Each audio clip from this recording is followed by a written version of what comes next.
सावधान भक्तों, आज हम आपको एक ऐसी जानकारी बताएंगे जो आपके जीवन को बदल देगा। 22 सितंबर 2025 को नवरात्रि शुरू हो रही है। तो दोस्तों, आज हम यह बताएंगे कि नवरात्रि शुरू होने से पहले घर की यह कुछ घरेलू चीज निकलकर फेंक दें, वरना माता रानी क्रोधित हो जाएंगे। और तो दोस्तों, चलिए जानते हैं वह कौन सा वस्तु है। दोस्तों, नवरात्रि आरंभ होने से पहले अपने घर से यह चीजें बाहर फेंक दीजिए। यह 3 चीजें अगर घर में रह गई तो माता रानी कभी आपके घर में प्रवेश नहीं करेंगी। वे आपसे रुष्ट हो जाएंगी, क्रोध से भरकर आपकी खुशियां छीन लेंगी और कुछ ही समय में आपका पूरा घर बर्बाद हो जाएगा। इसीलिए मैं आप सभी को बताना चाहता हूं कि नवरात्रि का यह महापर्व अब आने ही वाला है। यह पर्व साल में 2 बार आता है, चैत्र नवरात्रि और शारदीय नवरात्रि। आज हम विशेष रूप से शारदीय नवरात्रि की चर्चा करने वाले हैं। यह पर्व केवल उपवास और पूजा का समय ही नहीं होता, बल्कि यह आत्मशुद्धि का, घर को शुद्ध और स्वच्छ करने का और घर में सकारात्मक ऊर्जा को बुलाने का सबसे बड़ा अवसर भी होता है। कहा जाता है कि नवरात्रि के इन पावन दिनों में माता रानी स्वयं अपने भक्तों के घर आती हैं, दर्शन देती हैं और भक्तों के दुख दूर करती हैं। हमारे गरुड़ पुराण में भी यह साफ लिखा गया है कि जिस घर में स्वच्छता होगी, श्रद्धा होगी और पवित्रता होगी, वहां माता का आगमन निश्चित है। लेकिन अगर घर में कुछ अशुद्ध वस्तुएं रह जाती हैं तो माता की कृपा रुक जाती है। माता रानी प्रसन्न होने की बजाय रुष्ट हो जाती हैं और उस घर में कभी प्रवेश नहीं करती। अब दोस्तों, आप सोचिए, हम माता को प्रसन्न करने के लिए चौकी सजाते हैं, पूजा करते हैं, व्रत करते हैं, भजन कीर्तन करते हैं, हवन करते हैं। लेकिन जब इतना सब करने के बाद भी फल नहीं मिलता तो मन बहुत दुखता है।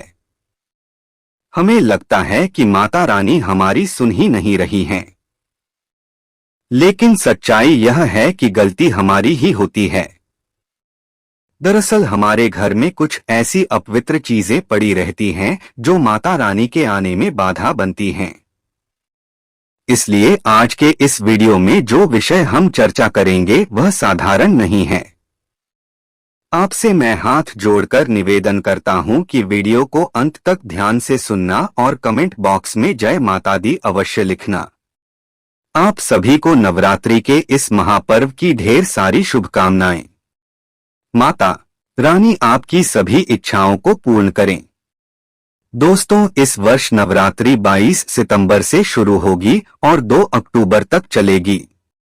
यानी कि 22 सितंबर को पहला दिन रहेगा और 2 अक्टूबर को विजयदशमी का पर्व मनाया जाएगा। इन पूरे 10 दिनों में लोग घर घर में माता की पूजा, सेवा और व्रत करते हैं।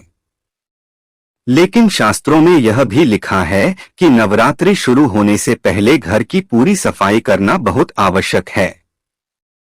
लोग अपने घरों को धोते रंगते हैं, गोमूत्र और गंगाजल का छिड़काव करते हैं, चौकी की स्थापना करते हैं और पूरे घर को पवित्र करते हैं। फिर भी कई बार ऐसा होता है कि अनजाने में घर में कुछ ऐसी चीजें पड़ी रह जाती हैं जिन्हें हम सामान्य समझते हैं। हमें लगता है कि यह तो बस साधारण सामान है।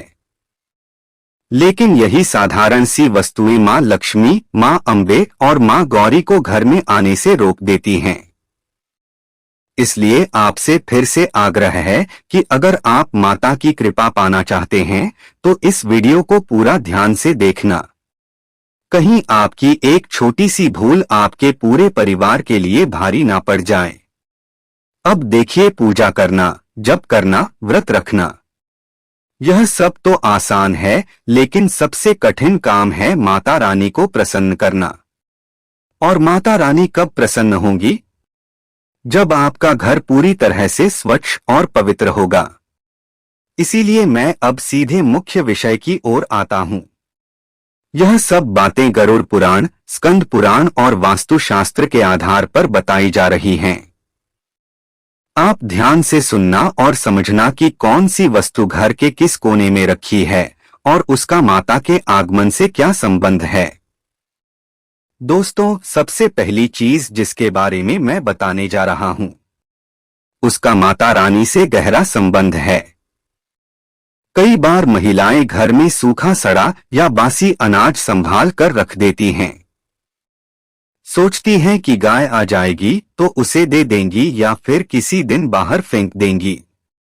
लेकिन इस आदत की वजह से वे पाप की भागी बन जाती हैं और ऐसे घर में माता का प्रवेश नहीं होता। हमारे शास्त्रों में साफ कहा गया है कि जहां अन्न का अपमान होता है वहां माता अन्नपूर्णा कभी नहीं ठहरती। घर में रखा सड़ा गला अनाज दरिद्रता को बुलाता है। अन्नपूर्णा देवी को शास्त्रों में सबसे ऊपर स्थान दिया गया है। पहले अन्न की पूजा होती है, उसके बाद ही लक्ष्मी की, क्योंकि जब अन्न होगा तभी मनुष्य जीवित रहेगा और जब मनुष्य जीवित रहेगा तभी लक्ष्मी भी घर में ठहरेंगी। इसलिए नवरात्रि शुरू होने से पहले घर से सड़ा गला अनाज तुरंत बाहर निकाल देना चाहिए। अब दूसरी चीज के बारे में सोचिए। कई महिलाएं पुराने फटे कपड़ों को घर में पोछा बनाने के लिए रख लेती हैं। वे यह नहीं जानती कि ऐसे कपड़ों में नकारात्मक ऊर्जा भरी होती है। जब इन कपड़ों से घर की सफाई होती है तो घर शुद्ध होने की बजाय और अपवित्र हो जाता है। इसी तरह टूटी हुई झाड़ू को भी घर में संभाल कर नहीं रखना चाहिए। शास्त्रों में झाड़ू को मां लक्ष्मी का स्वरूप बताया गया है।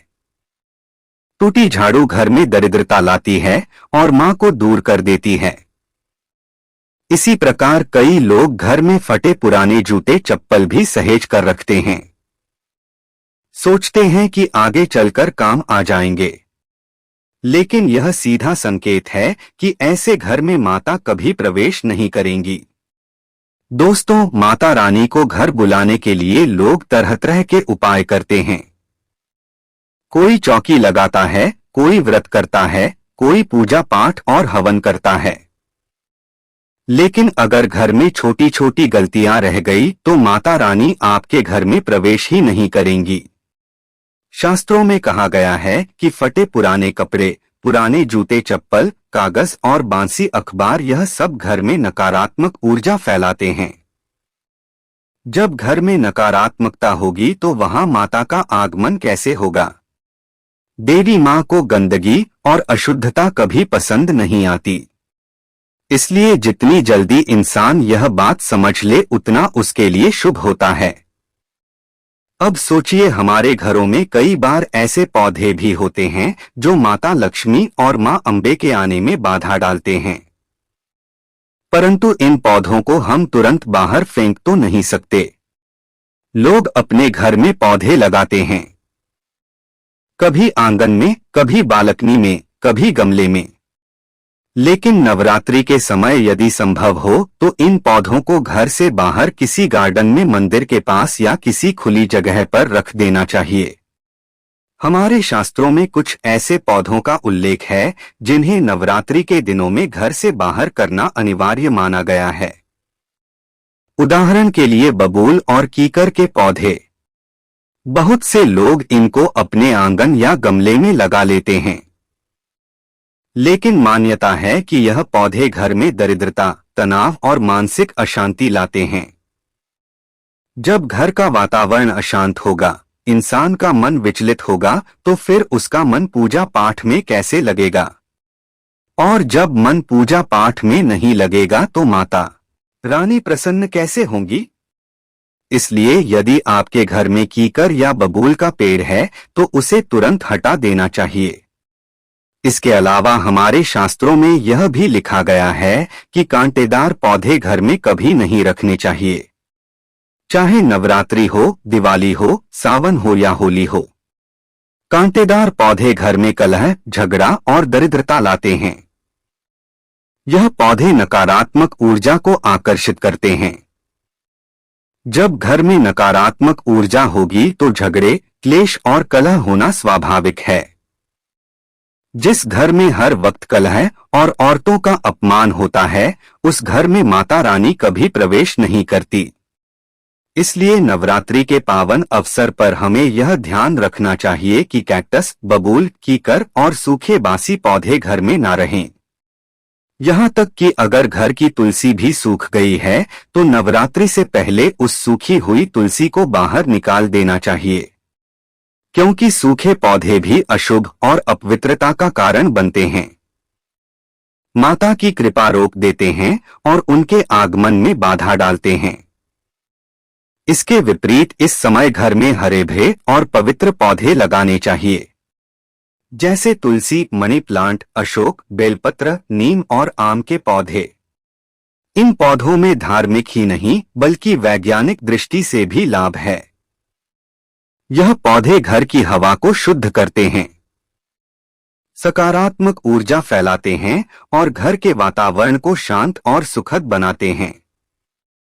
शास्त्रों में भी कहा गया है कि इन पवित्र पौधों में देवताओं का वास होता है, इसलिए नवरात्रि में इनका घर में होना बहुत शुभ माना जाता है। अब एक और गलती जो लोग अक्सर करते हैं वह यह कि टूटी फटी मूर्तियां और तस्वीरें घर में संभाल कर रखते हैं।